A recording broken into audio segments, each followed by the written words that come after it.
This is my Audi S8 daily driver, and today it's going back to Audi and being replaced by another car, which is even more exciting. Now I'm going to reveal exactly what that car is later in this video, because first I want to tell you why this has been such an absolute dream to live with.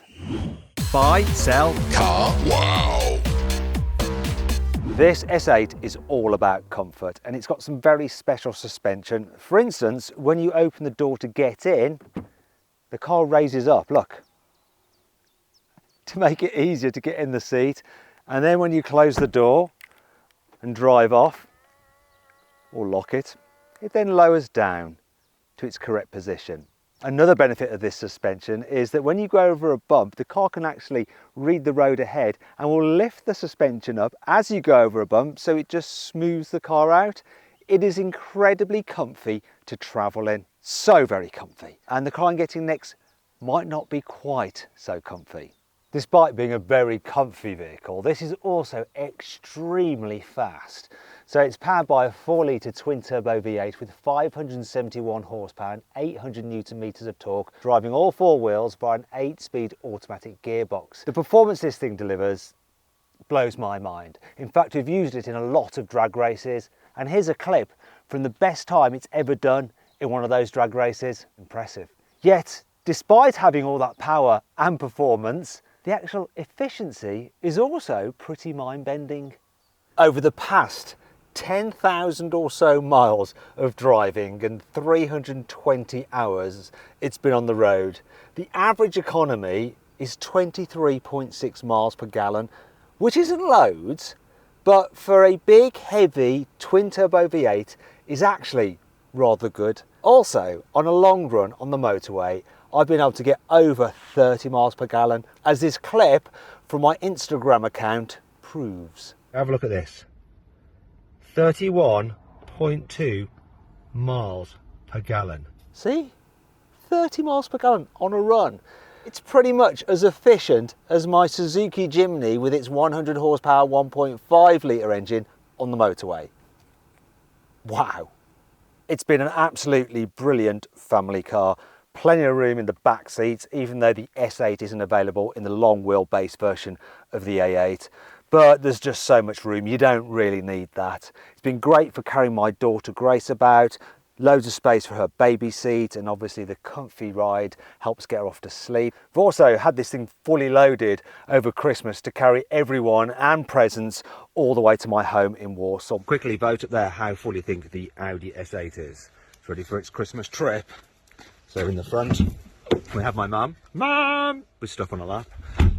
On this side, we have Joe.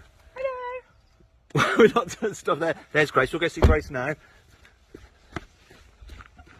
Hello, Grace. You all right? Lots of stuff behind Grace. We're all packed in. And then the boot, have a look at this. Oh my gosh. That is properly full. But it's happening. The Audi S8 is a fine Christmas car. I was the most comfy though in the front, obviously. If there is one issue with the practicality, it's the boot. Now it's not small, 505 litres worth of space. However, because it's a saloon and not a hatchback or an estate like the RS6 I had before, it's just a little bit harder to pack it. The opening is reasonably wide, but it's never quite as wide as a lift-back tailgate on the RS6.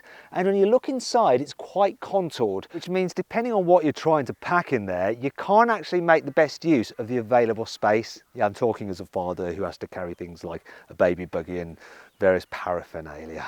One of my favourite things though about this car is the fact that it's got this dual personality.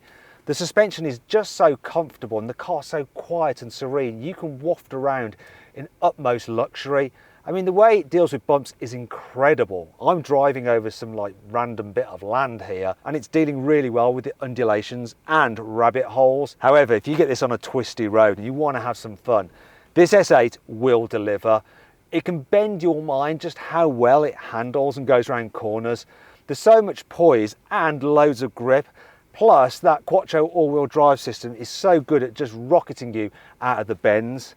It's been an absolute pleasure to drive. There is one slight issue I've had with it though. One day I was driving down the road, I hit a pothole and I smashed one of the alloy wheels.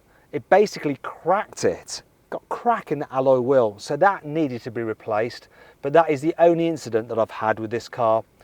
However, that brings me on to my new car, because it's being delivered right now, and I've just had a call from the delivery company to tell me that someone has just driven into it while they've been refueling it at the petrol station to bring it to me. I'm not sure how bad the damage is. They suggested they could take the car straight back and get it fixed, or they could let me see it first. So I haven't even seen this car yet. I spec'd it up 6 months ago and I want to see what it looks like, but I'm nervous about how much the damage has affected the car. You know, no one wants a new car that's just been damaged. The delivery driver is going to be bringing it to me now. He should be driving this way soon. He's going to take the old one away, or will he be going back in the new car, and I'll be keeping the S8 for a little bit longer. Okay, so here the car is. Now you're probably expecting a 911 GT3 RS, a car that I have ordered and is on its way, but that's not going to be a daily driver. This daily driver though is still a sporty model, a lot more sporty than the S8. Look at this, just in time for the summer. An Audi R8 Spider in green with a brown roof and gold alloys, and apparently some damage on it. So let's have a little chat with the delivery driver to find out what's what. Are you a little bit annoyed? I'd say the least. Yeah, and me a little bit. So what's happened? I want you to see whether you can see it, because then that way I know whether you're going to accept it or not, because if not, Audi told me to take it back. So I was really worried that there was some serious damage to it. So what's happened? Just parked up, getting some fuel. Yeah. Got back in the car. A lady decided in the Polo to reverse and then not see that behind and reverse into it. Well, thankfully, it was the right height for it not to do massive damage on that. Okay, right. So have you got all her details? Yes. I bet you have. Right, let's see if she's going to be getting a big bill or not. I can see a B. We have a B in there. The bees had fun. The bees had fun. Are you sure it's... I can't... Do you know what? If you hadn't said anything... No, that's why I wanted you to have a look. I know you're going to accept it now, Matt, so that's fine. Go on, show me the damage. Where is the actual damage? Well, the fact it's an R8, you look at the R8 badge, Yeah. it's just there. Oh, yeah. I thought it was cracked or something. Like the phone call they gave me, it was like cracked, it might need a new grille, blah, blah, blah. That's nothing. I mean, it is annoying, right? Brand new car, just been delivered, and someone does that to it. 64 miles on the clock. 64 miles on the clock, but you know, these things happen. I don't think it needs a new grille. I reckon a smart repair will do that. So the delivery driver has gone, so I've got a moment to actually take the car in. It looks so good. I'm really, really pleased with how this has turned out. I wasn't sure, and when I was speccing it up with Audi press office, they're the people that are lending me this car for 6 months so I can do various videos on it. They weren't sure either, but I think it's turned out absolutely brilliantly. Until now, my best daily drive that I've had has been a Porsche 911 Turbo S. But in terms of like the look of it, I think this tops it. It really does. I'm so pleased with it. I've got to check out the inside, how to get in now. I've got to remember how to get into an R8. You're gonna have to wait to see the inside because I've done something special with the interior. It's even more brave than the exterior. Wow. 3 weeks later. I've had this car for about 20 days, so I've had some time to get to know it. But before I tell you what I like and don't like about it, I should first explain why I've gone for an R8 and the Spider. This is actually the end of the road for the R8. Audi will not be producing it for much longer. Also, it's got a 5.2 litre naturally aspirated V10 engine with 620 horsepower and 580 newton meters of torque. This engine is a thing of the past. This is my last opportunity to enjoy it in a new car. So then, why did I go for the Spider? Well, need you ask? It's spring right now, we're going into summer. I want to enjoy this car with the roof off. Also, I think it looks better as a Spider than a coupe, apart from one thing, you can't see the engine. In fact, all you can see of it when you pop this little flap is this. It's a bit like looking at the engine on a Porsche 911. However, these bits are important. They're your air intakes. Because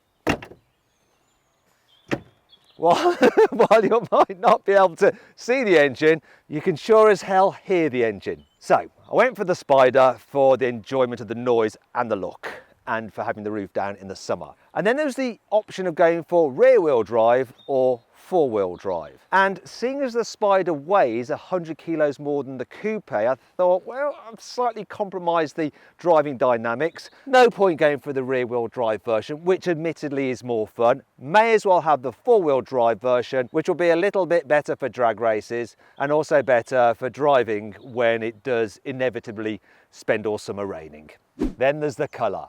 Well, yes, I have gone for another green car. My first green car was an Audi RS6, then the BMW M3, then the S8, and now this. I was actually thinking of getting it all black because it looks pretty mean. I also like it in white with a red interior and yellow with black accents, though that combination sort of reminds me of the nuclear hazard sign. So green it was. I wanted an interior that would match the green exterior. I could have just gone for black, that would have worked, but it would have been boring. Instead, I went for this lovely brown. There was one problem with choosing the brown, and that's not that some people might say it looks like you're sitting in a pile of poo. It's the fact that if you want the brown, you can't have the upgraded Recaro bucket seats. But I'm fine with that, because brown. Speaking of brown, not the only thing that's brown. Check this out.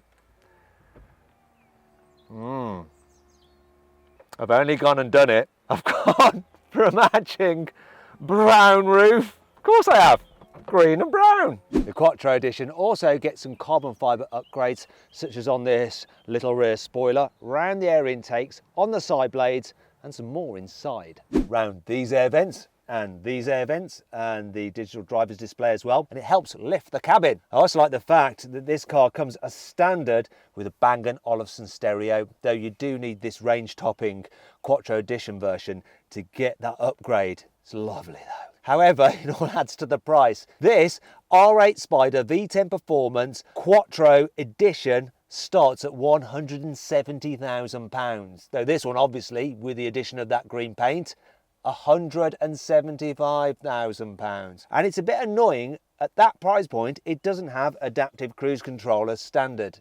In fact, you can't get it on the R8, and you've never been able to get it actually, to tell you the truth. What you used to be able to get on this car though was adaptive dampers, but they've been removed from the equipment list. So too has Isofix on the front passenger seat, which is annoying because I've got a 2-year-old daughter and I'd like to take her in this car. And I used to be able to take her in the Porsche 911 Turbo S because that had Isofix on the front passenger seat. It's not the most annoying thing though.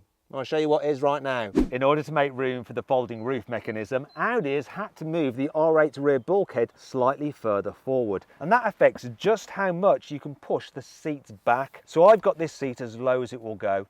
I want it low. I'm in a supercar, right? However, I can't quite get the seat far enough back. My legs are a little bit too bent for my liking. Now, if I want to straighten my legs out a bit, I can do, but I have to first raise the seat up, and now it will go back just a little bit more.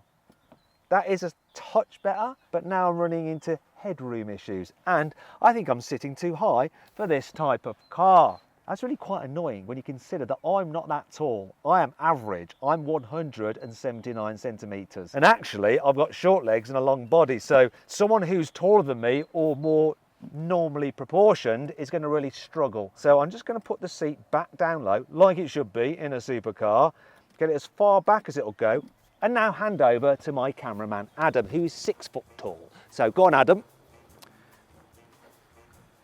There we go, Adam. So, what's that like? That's horrible. It's horrible. It's so bent.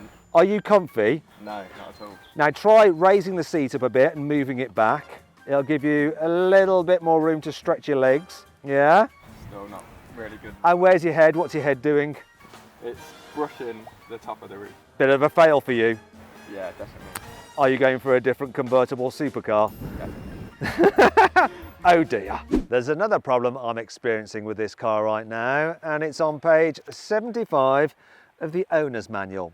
And I'll explain exactly what it is while we go for a drive.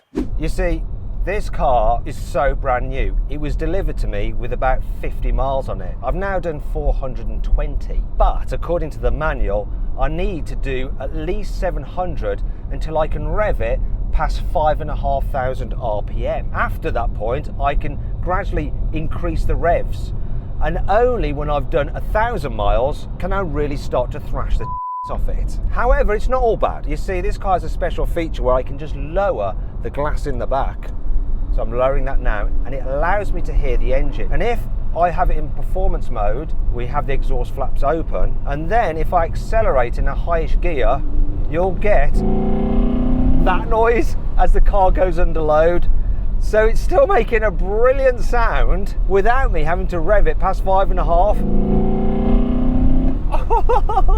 That's all induction sound. Absolutely glorious, and I can really hear it, even with the roof up, just because I've got that little window down. Let's try something else though to really experience the noise.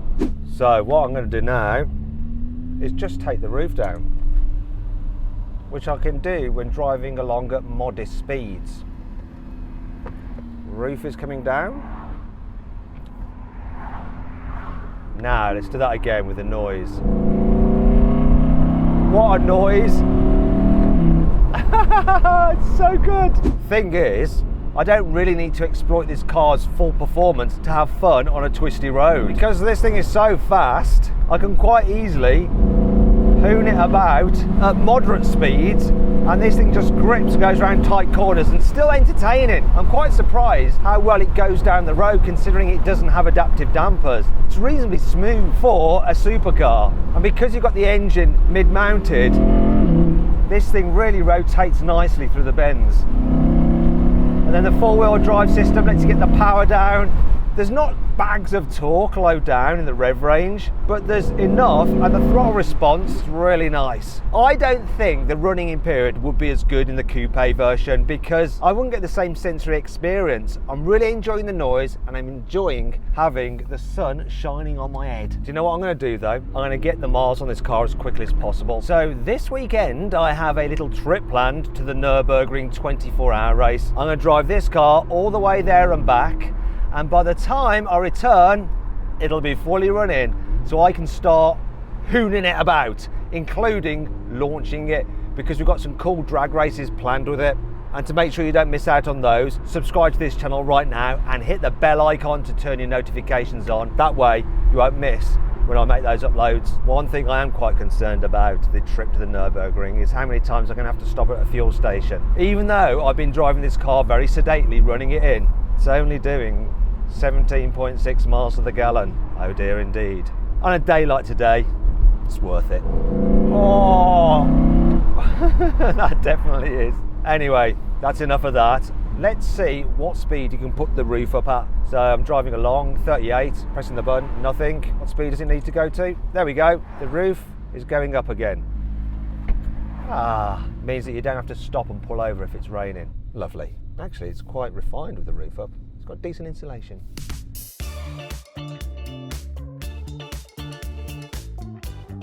So then, what's my final verdict? Well, after 3 weeks of driving the R8 Spider, should you avoid it? Should you consider it? Should you shortlist it? Or should you just go right ahead and buy it? Well, I reckon most people will end up having to avoid this car because they just won't fit behind the wheel. But if you do fit and find it comfortable, I think you should go right ahead and buy an Audi R8 Spider. Beautiful V10 engine, wonderful with the roof down, and it looks fabulous, especially in this green. Anyway, I hope you'll enjoy the video. If you did, give it a like. Let me know if you agree with my verdict in the comments below, and whether I'm going to change my opinion after 6 months with the car in a rainy summer. We'll find out. If you want to watch some more videos, click on those windows there, or click on that box there to go to CarWow to sell your car the easy way. Just upload some photos, give a brief description, and then dealers all across the country will bid on your car. It's easy.